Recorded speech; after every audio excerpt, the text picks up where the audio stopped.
How you sleep? Good. Are you ready for a new day?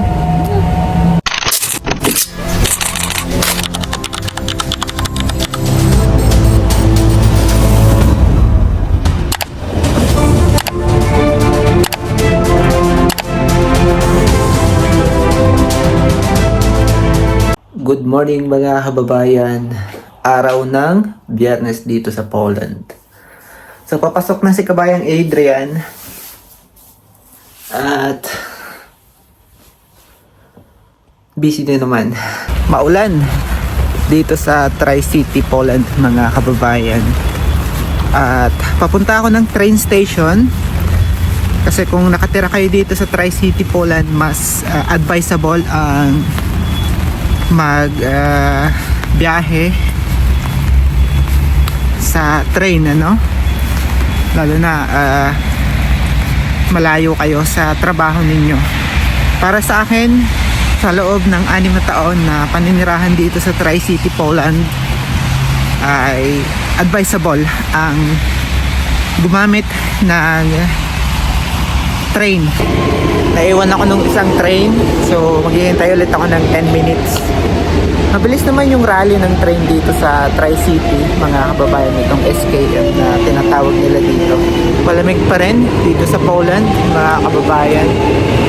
Halos isang linggo na yung ulan na na-experience ko sa buwang ito, ano. Kaya naka-jacket pa rin, so makikita nyo naman marami pa rin ang naka-jacket kahit na may mga araw na mainit yung sikat ng araw, pero malamig pa rin sa pakiramdam. So, napapanood ko sa balita na ito ay yung hinihintay ng mga farmers dito, yung umulan, pero para sa akin ay nakakainis, ano. Siyempre alam nyo, galing tayo sa tropical country, tapos ang pinakang hate ko ay ang ulan at ang bagyo sa atin. Kaya naman pagka umuulan dito ay nadidefocus ako sa aking araw, or nawawala ako sa aking mood, good mood, no? Diba? Social na si kabayang Adrian. So yun, ito yung paulit-ulit kong routine kada umaga papasok ng trabaho, umulan man, umaraw, mag-snow, or humangin ng malakas dito. Ito yung lugar kung saan ako naglalakad, or ito yung road kung saan ako palaging naglalakad. Ito nga pala ang backside ng Old Town Gdańsk kung tawagin dito sa Poland, at isa ito sa kinikilalang magandang syudad or tourist attraction dito, mga kababayan. Para dun sa mga kababayan ko dito sa Poland na may free time, day off or holiday, subukan niyong pumunta dito sa Old Town Gdańsk. Itong nilalakaran ko ay backside kasi ayoko yung pinakang center dahil maraming tao at maraming mga, alam niyo yun, mga bakasyonista, especially group, at napakahirap maglakad dito sa front ng attraction ng Old Town. So kaya naman kapag ka-workers kayo dito or magtatrabaho ay kinakailangan nyo maglakad sa backside para iwas yung traffic ninyo, ano. So ilan lamang yun sa simpleng paalala ko sa inyo, mga kababayan. So once again, Old Town dito sa Gdańsk, Poland. Isa sa pinakamagandang attraction dito sa Tri-City or sa buong distrito ng Pomeranian. At I think isa rin sa pinakamagandang attraction dito sa buong Poland ang Gdańsk. And syempre meron ding Old Town ang Krakow, ang Warsaw. Almost ang city sa Poland or mga city sa Poland ay may Old Town, pero of course merong mga advantage ang bawat syudad, at mas kinikilala ng mga foreigner yung lugar ng Krakow, ng Gdańsk, kasi nga accessible at malaki ang advantage sa ibang mga syudad na merong old town. Ang kagandahan dito mga kababayan sa bagong company ay wala kaming time in, time out dito. Honestly, yung labanan dito, pero napakaraming CCTV. Kung dadayain niyo yung oras ninyo at kapag ka na matahan kayo ng GM or ng manager, somatic, na magkakaroon kayo ng problema. Wala nang explanation dito kapag ka hindi na sila nagtiwala sa iyo. Tatanggalin na lang kayo. Kaya isa yan sa mga natutunan ko dito sa Poland for almost 6 years, yung pagiging honest, pagiging tapat sa trabaho. Kahit na hindi sila ganun ka-hard working yung mga local, pero in terms of honesty or honestly, ay tapat sila sa bawat isa at meron silang respeto sa trabaho nila.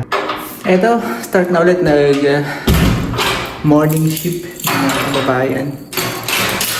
Ulit-ulit lang yung trabaho dito, yung sequence ng trabaho ko paulit-ulit lamang. So hindi tayo pwedeng mag-inarte, hindi tayo pwedeng mag-complain sa ating sarili. Ang lagi ko lang motivation ay kinakailangan kong magsumikap, pakainin ang aking sarili, gumawa ng extra money para matulungan ng kaunti ang aking nanay at tatay sa Pilipinas at mga kapatid. So yan lang yung aking motivation mga kababayan. Kaya hanggang sa ngayon ay nandito pa rin ako sa Poland. Alam naman, hindi tayo pwede mag-inarte. Lalo na kung hindi tayo pinanganak ng mayaman. Kapag tumagal kayo sa trabaho nyo, magagamay nyo na yung bawat araw, yung bawat oras o minuto na pagtatrabaho nyo, diba? Ganun naman. Sa una, mahirap. Sa mga susunod na buwan, taon, ay padali na ng padali dahil nga alam nyo na yung sequence kung saan kayo tatakbo, kung saan kayo mag-start, hindi na kayo mararush. So yung sequence ng trabaho ko, ganito lamang. At kinakailangan ko lang i-double check yung kalinisan ng hotel, mga kababayan. So pagpasok ko sa umaga, chinecheck ko yung corridor, kung walang nag-iwan, especially yung harap ng elevator, kung walang nag-iiwan ng basura. Kasi ang standard nitong German hotel na to, wala kaming basurahan sa mga corridor. Kaya palagi kong dinodouble check yan bago ako pumunta sa office. Andito ako sa opisina ng aming department. So bago ako umakyat ng mga floors para mag-check ng space or ng rooms, siyempre, almusal muna si Kabayang Adrian para may lakas.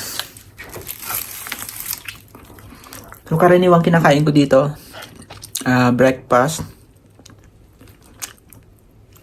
ay tortilla. So mas maganda kasi kaysa sa regular na bread. Sa ngayon ay natuto na akong kumain ng tortilla, pero nung una-una ay hindi ko kayang lunukin. Pero ngayon, mix of vegetable, ham, cheese, and egg is good, mga kababayan. Start na yung trabaho. So makikita nyo. Diba? So ganito yung routine everyday, mga kababayan, dito sa trabaho ko.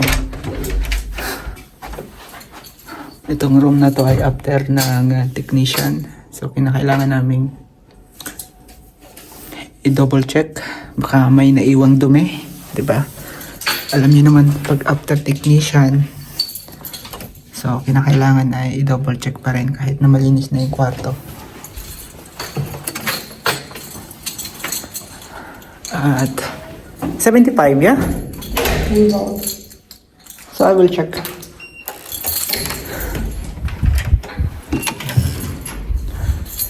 So ganito yung everyday routine mga kababayan, kung saan ako ay nagtatrabaho, no? So bilang isang assistant manager or senior supervisor dito, so kasama ko yung manager ko at ipapatulong siya na double check lahat ditong floors na to ay after technician. Kasi nagpunta yung contractor dito para double check ang shelf. Ano, so ito yung chinek nila ng contractor kahapon kasi nga mag-expired na yung warranty. So sabi ng boss namin ay ipa-double check kasi merong mga nasira. So sa loob ng 1 year ay may mga nasira na, kaya gusto ni boss ay i-double check. So yan yung kagandahan. Nakaka-relax ako minsan dito sa trabaho ko. Kasi nga, mas pinili ko yung housekeeping dahil merong pagkakataong mag-relax. 65? Yeah. Ano? So why I choose housekeeping? Because mas namamanage ko yung aking oras, mas namamanage ko yung pressure na bilang isang hotelier. Mas pinili ko ang maging housekeeping staff. So nagtrabaho naman ako sa pagiging reception, waiter, at nag-try ako reservation pero hindi para sa akin, kumbaga ano. So ang puso ng pagtatrabaho ko ay sa housekeeping, sa madaling salita. So kaya I'm proud na I am housekeeping staff. So once again, malinis na itong kwarto na to. Dino-double check lang namin itong shelf na de-repair or dino-double check din ng contractor na galing sa Germany.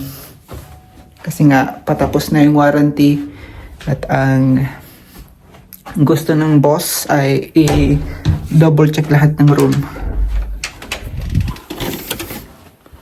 So yan yung kagandahan dito sa bansang Poland. So natuto akong rumaspeto dito, sumunod, kasi alam nyo na kailangan akong sumunod sa rules at regulation ng aking company, kasi yan yung nagbibigay ng pera sa akin at dyan ako kumikita ng maayos. So kapag ka naging supervisor din kayo dito, kahit na sa hotel lang, at least na-experience nyo sa buhay nyo rin. At proud ako na isa akong housekeeping supervisor, mga kababayan, dito sa Poland, na alam ko mahirap para sa iba kasi yung language variation ay napakahirap, diba? Pero para sa akin ay challenging pa rin at survival bilang isang OFW, mga kababayan. So wala namang madaling trabaho talaga. Kahit saan kayo pumuntang department sa hotel industry ay mahirap at challenging, pressure, kasi hotel yan. At alam yan ng mga hotelier. So alam ko at ay boring sa ibang nating mga kababayan yung ganitong kwento ng buhay dito sa Poland, ano? So ito ay para doon sa mga kababayan kong interesado lang. At nagpapasalamat ako doon sa mga patuloy na sumusuporta at Alam ko hindi naman ako ganun ka-professional pagdating sa paggawa ng video dito sa YouTube. Sa pag-edit, hindi rin ako ganun ka-professional. Kasi wala akong masyadong time, mga kababayan. Dahil nga, alam niyo naman, bilang isang housekeeping or senior supervisor, ay marami akong mga responsibilidad dito sa trabaho na kinakailangan kong magbigay pansin or kailangan ko mag-focus. Kasi dito sa Poland ay bawal ang walang regular na trabaho, lalo na kung ikaw ay foreign workers. Kasi yung tax dito ang unang-unang titingnan ng gobyerno or ng immigration kung talagang legit yung mga dokumento mo na sinasubmit sa immigration. At ang kagandahan dyan, kung meron kayong regular job, katulad ng sa akin, ay talagang hindi na kayo questionin pa. So alam niyo, tinatyaga ko yung trabaho kahit na yung lingwahe dito ay napakahirap. Yung communicate ko sa ibang mga maids dito, kasi nga hindi naman lahat ay Filipino or Asian. So merong mga Ukrainian na hindi talaga rin nakakapagsalita ng English. So kinakailangan ko magsalita ng basic Polish, at isa yan sa aking struggle sa everyday na nandito ako sa aking trabaho. So napapansin nyo naman sa pananalita ko na lilito na rin ako kung ano yung gagamitin kong lingwahe, kasi nga mix na yung nasa utak ko. Sometimes medyo stress na ako at nape-pressure ako, mga kababayan. So sana naiintindihan ninyo, hindi man ako ganun ka-perfect sa pagbibigay ng informasyon sa mga videos ko dito sa aking YouTube. So ito ay documentary lamang ng aking buhay dito sa Poland para magkaroon ng idea yung iba. At kasiyahan ko nang i-dokumento yung buhay ko, mga kababayan, bilang isang OFW, bilang isang housekeeping supervisor, bilang isang hotel staff. So gusto kong ma-inspire yung mga hotelier din na magtrabaho kayo, kung hindi man sa Pilipinas, dito sa abroad. Subukan ninyong tiyagain yung bawat pagsubok, bawat araw na malakas tayo. So yan yung aking motivation. Pagkatapos ng checking ng mga rooms, balik ako dito sa office para i-encode sa system ang mga tinapos na kwarto ng mga maids or ng mga room attendant. Anyway, ang tawag dito sa Poland or sa Europe ay maid. Sa atin, ang tawag na sa mga cleaners sa hotel ay room attendant. So nililinaw ko lang para dun sa mga tagapanood ko na nasa Pilipinas or nasa Asia. At yung trabaho ko, yung routine ng aking trabaho araw-araw kapag meron akong pasok ay ganito. So makikita nyo naman sa video na to, at sinishare ko naman yan para yung iba ay magkaroon ng idea at inspirasyon. Sabi ko nga, hindi naman ako mayamang tao. Nagsisikap lang ako, nakapagtapos ako ng kolehiyo sa Pilipinas sa linya ng hotel industry. Once again, maraming salamat, mga kababayan, sa suporta ninyo. At magkita-kita tayo sa mga susunod kong uploads sa iba't ibang social media account na meron ako. At ito yung kwento ng buhay ko dito sa Poland for 6 years na nais kong ibahagi sa ating mga kababayan na nangangarap pumunta dito sa Poland.